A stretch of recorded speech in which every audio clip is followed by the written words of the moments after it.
¿Cómo estás? Muy bien, ¿y tú? Yo soy Spencer, gonna drink Mountain Valley aquí bien.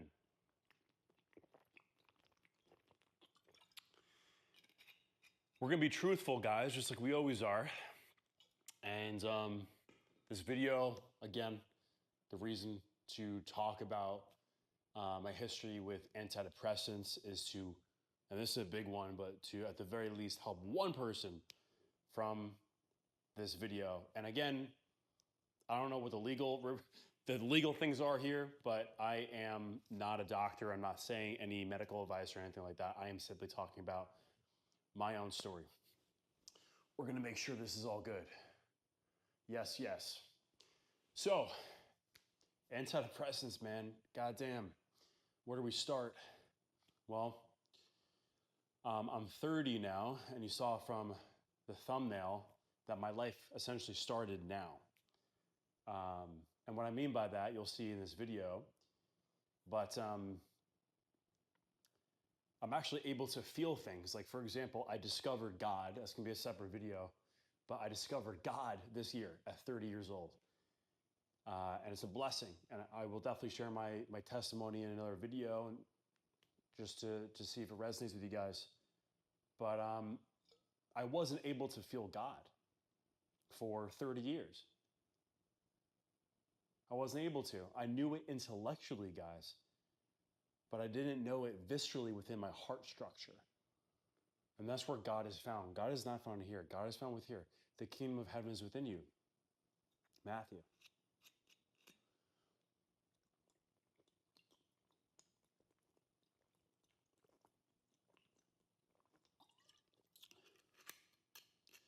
So I'll start from the beginning. Again, if you're somebody, you suffer from mental health or you suffer from anxiety, depression, OCD, all these things, I promise watch until the end because my story will help you. That's from the bottom of my soul. I'm not here to sell you anything. I'm just here to be truthful, to inspire at least one person here. So it started when I was around 8 years old, actually. When I was 8, I started experiencing obsessive compulsive disorder. And for those of you who do not know what that is, it is the worst thing in the world, I swear. Like, I've had all of them except for like bipolar and schizophrenia. But like anxiety and depression are tough in and of their own. But OCD is anxiety disorder. But OCD is a different monster, bro. Like OCD can be the most torturous thing you can ever feel in your life. And for me, I was 8 years old, and I didn't know any better, man. But I used to classic OCD, turn the light switch on and off. And what happens with obsessive compulsive disorder is I turn that light switch off, right? And then in my mind, I would have a thought that says, "Oh, like my mom's gonna get sick and get some sort of disease." And I'm like, and my 8-year-old brain is like, I don't want that to happen. I'm flipping the light switch for that not to happen. I was worshiping this light switch. And looking back, I mean, it's sad, bro, even talking about it. Why? Because you think about a kid who didn't know any better. And for any of you, suffering from these disorders, a lot of times it starts when you're young. And going back, all right, why this happened at 8 years old, Spencer? That's a really good question. Talking to a bunch of different people, and I used to go to therapy. That'll be a different video too. Nothing against therapists, but it can help. But it's also one of those things that a lot of them just want you to keep talking. For men specifically, we don't really, we need to talk about our issues, but we also need like action steps. Like, dude, tell me what to do, bro. Like, dude, wake up at this time and go to the gym and be disciplined. We're like, okay, let's do it. You know what I mean? So everyone's different, bro. But people basically said that the reason why that happens, and this can relate to you, is because as a child, you want control. So there's anxiety with the household or with my parents and stuff. My parents were like 100%, right? So that was a form of control because I was so scared that I'm like, I need control, and this light switch is going to give me control. Something along those lines. But I was a victim to my mind because my frontal lobe wasn't nearly developed. Fast forward, I went to a therapist at 8. That did help because my physical compulsions went away. Fast forward to 16, um, severe anxiety came back, but also with a deep, deep depression. Deep depression. And this is when I'm about to get on medication. And so um, I had my first girlfriend at 16. I got obsessed with her. I actually lost all my friends when this happened. I got obsessed with her. I'm like, this, it was a very codependent thing, which quite frankly happened again in a different relationship and something that I've been working on a lot. But yeah, incredibly codependent and toxic. I didn't want to hang out with anybody else. Me and her, we literally just watched TV in my house, like in my mom's basement. And it was just so safe and it was so nice. I don't know if it was like a mother figure sort of thing, but it was, I loved it, but it was comfortable. It wasn't, we didn't really do much. We isolated ourselves. And I just had so much social anxiety at 16 years old. I lost all my friends, started isolating, and that's when I started drinking a lot. Like I remember this one girl, we were at like a frozen yogurt shop, and this one girl was like, she said something, I don't remember what it was, but I was so sensitive. And I remember I left that yogurt shop, bro, and I turned to my girl and I'm like, I'm gonna go drink a 24 pack of beer. And she's like, don't do that. Why would you do that? And I'm like, I'm just gonna fucking do it. And she's like, don't do that. Like, why would you do that? I'm like, all right, fine, I won't do it. And guess what I did? I went back home. I bought a 24 pack of beer at like 17. Don't tell the cops, bro. All right. And yeah, just drank that shit, man. And that was the start of like alcohol dependency a lot because alcohol, when I first had a taste, I'm actually 5 years sober now. Any of you who are suffering with alcohol addiction, try, if you're suffering from mental health, remove the drugs and alcohol first, guys. Remove that first. Because you don't understand what's happening until you remove what's going on. Think of it like dirt and mud on a window. You gotta wipe all that shit off first, and then you're gonna see the specks of stuff that represent your emotion or your trauma that you have to release. You can't get better at mental health if you're just, or even self-improvement, if you're drinking every single day, if you're abusing weed or other stuff, guys. Really important. So that started a codependency where this is good, right? I can see the green light going on, so I think we're okay. That started a codependency of alcohol because, dude, the first taste, I'm like, oh my God. And for any of you who've had that problem, you're like, dude, why would I not drink all the time? Like literally gave me all this courage in the world. It gave me all this energy, gave me all this calmness. Like I was actually able to like breathe. And to be quite frank with you, I think about it sometimes. I'm 5 years sober. I would never, ever, ever, ever, ever drink again for the rest of my life. That's how confident I am in it. And I don't go to AA, bro. I went to maybe one. It's bullshit. I hate AA. No offense. Helps a lot of people, but it's guilty. It's guilty. You say your name. Hi, I'm Spencer. I'm an alcoholic. You know what? I'm not an alcoholic. I just don't drink, bro. I don't have to overthink it and say I have a disease. I just don't drink and that works for me.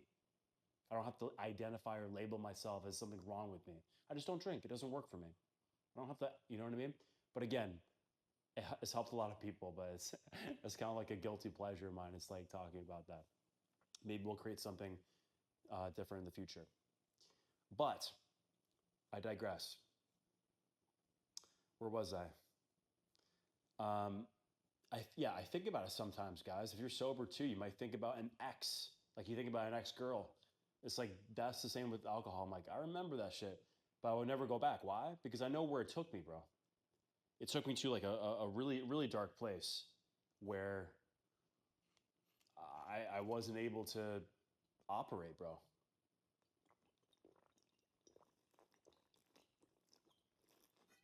Like a really dark place, man. And I wasn't able to stop. But that's a different story. We're talking about antidepressants today. So at 18 years old, about to go to college, I was in a really dark place. I found myself at 18, like just really numb. Like I was so sensitive and I was so scared, and I didn't really have a father growing up. So I was raised by my mother essentially, who fulfilled both roles, and I love my parents to death. But my mother essentially fulfilled both roles, right? So I was this sensitive, undisciplined, kind of chaotic drifter kid that didn't have a father, didn't really have a rite of passage. And again, there's no resentment. It's just something that my story. Um, and so I couldn't be in my own skin, bro. Like I literally, when I woke up, I'm like, I can't do this, bro. And I tried a lot of different things. And then my parents or my mother, um, no fault of her own. I would never do this to my kids. She didn't know any better. She wanted to help me. She loves me. But now, knowing what I know now about the pharmaceutical industry and what these medications actually do, specifically to men, because it castrates you, I'm sorry, it does. This might get like demonetized, bro. I don't care. We gotta speak truth.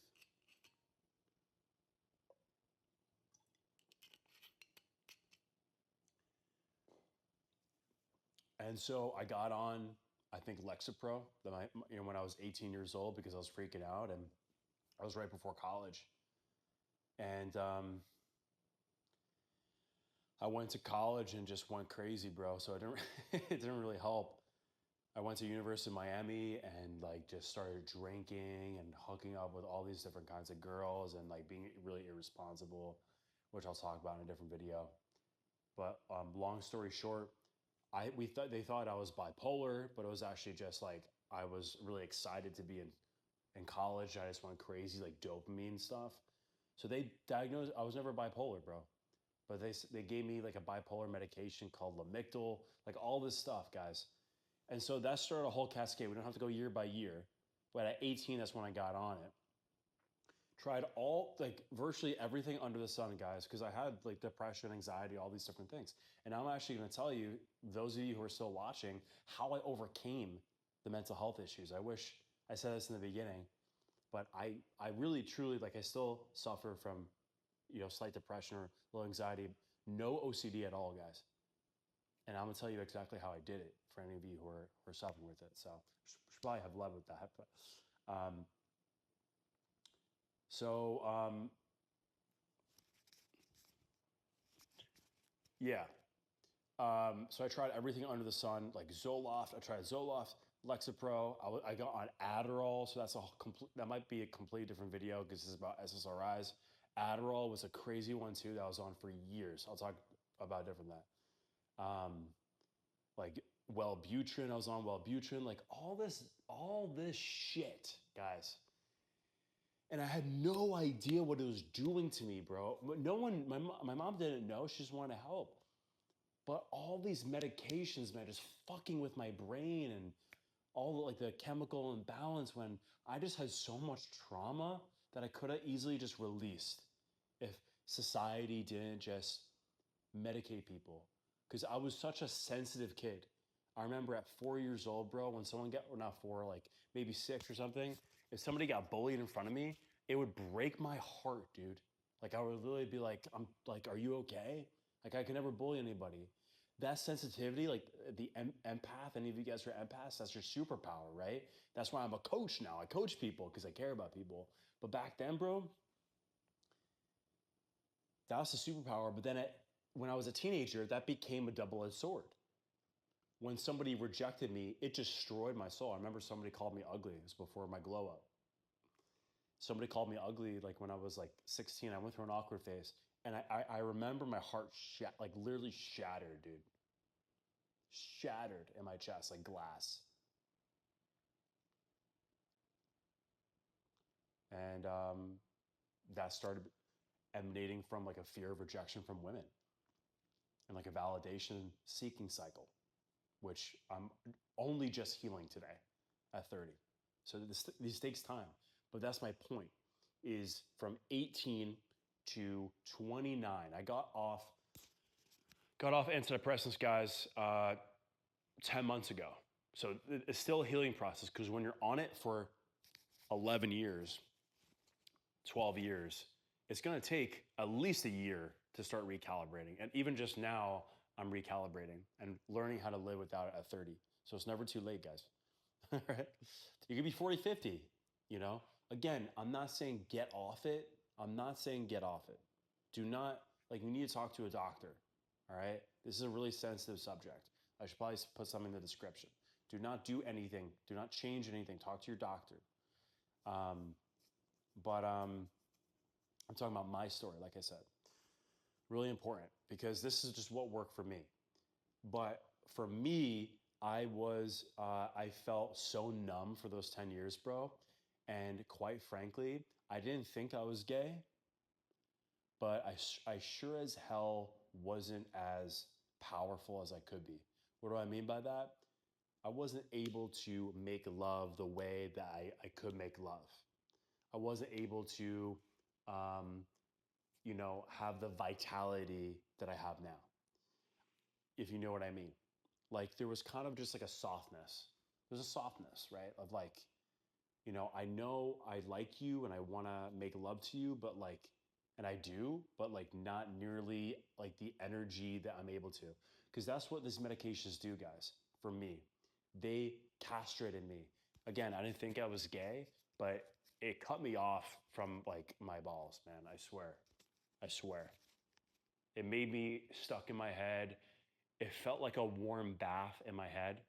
That's the best way to describe it, is like somebody puts, it felt artificial because it was, but it just shoots all this.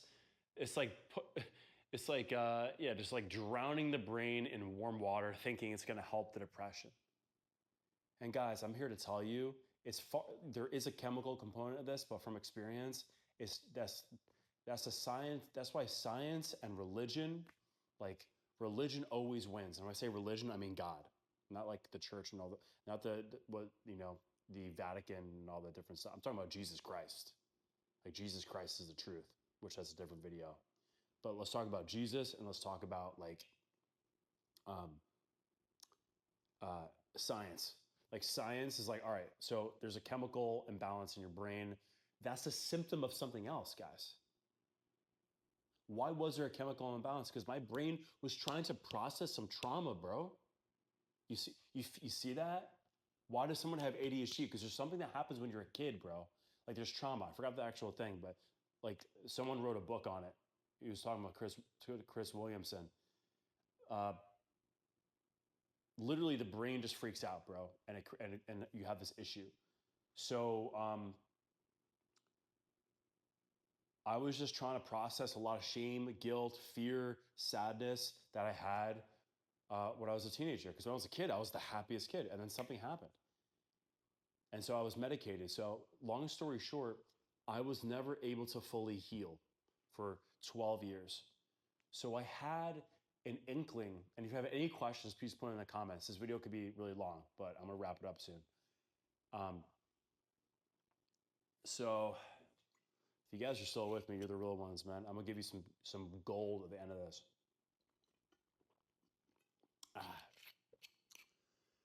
So I went to this mastermind last year, and I had a revelation, and because I just felt so pumped up. I'm like, I kind of want to get off this. I was on Lexapro 5 milligrams, like kind of microdosing SSRIs. If you guys know the dosage, it's usually 10 for therapeutic. Some people are on up to 20. So I'm like, I want to get off this. I don't know why, but like I feel like I want to. If I knew, guys, how hard it would be back then, I wouldn't have done it. If you told me, hey, Spence, you're going to go through 8 months of crawling through a dark, pitch black tunnel, bro, and there's glass on the bottom, and you have to keep crawling, and you're also not going to know where it ends. You're not going to see the light at the end of the tunnel for 8 months. If you told me that, bro, I would have taken the blue pill and went straight back to dreamland. But I didn't know that at the time, and that's exactly what happened, bro. So I crawled through glass. It was the hardest thing, and it still is hard, bro. I'm still learning how to do it. But what I will say is, like, with all like the sensitivity that's going on by getting off of it, guess what's open? My heart. Despite my brain trying to recalibrate, and guess what's open? My heart. Despite all these things going on, guess what's open? My endocrine system, my testosterone being raised for me. And so, I got baptized 6 months ago, started going to church, met amazing guys and girls who are into the word. And for me, I discovered Jesus. I was actually born Jewish. That'll be a different video. But I wasn't able to really feel that truth in me and in God until I was able to get off of it. And quite frankly, for me, if I stayed on it, I don't think I would have discovered that. So you're watching this. I want to give you some gems. Again, I already said this. I'm not going to repeat myself, but talk to a doctor, guys. Your experience is different. Like maybe you do need to be on it. Maybe it's something that really helps you and you should be on it. So again, it's one of those things you should not mess with, bro. Do not mess with this. Talk to your doctor, please. I know how serious this is, man. I had a loved one who canceled herself because of stuff like this. So not like this, but just like depression. So I get it. It's really deep. And I'm just here. I just want to help. I want to be truthful. What was I going to say, bro? Oh yeah, you guys. How do I overcome these mental health issues? Um, One is plant medicine, which that could be a different video as well. Plant medicine for me was a game changer. Number two is meditation. Now, the meditation that I encourage you guys to do, I'll put one of my videos at the end of this. It'll be at the end. Just watch until the end, and I'll put it there. But um,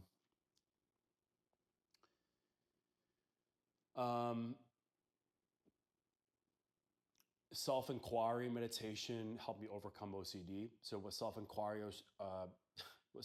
meditation is you simply ask yourself, who am I? So when those thoughts pop up, you meditate twice a day for 30 minutes and you think, who am I?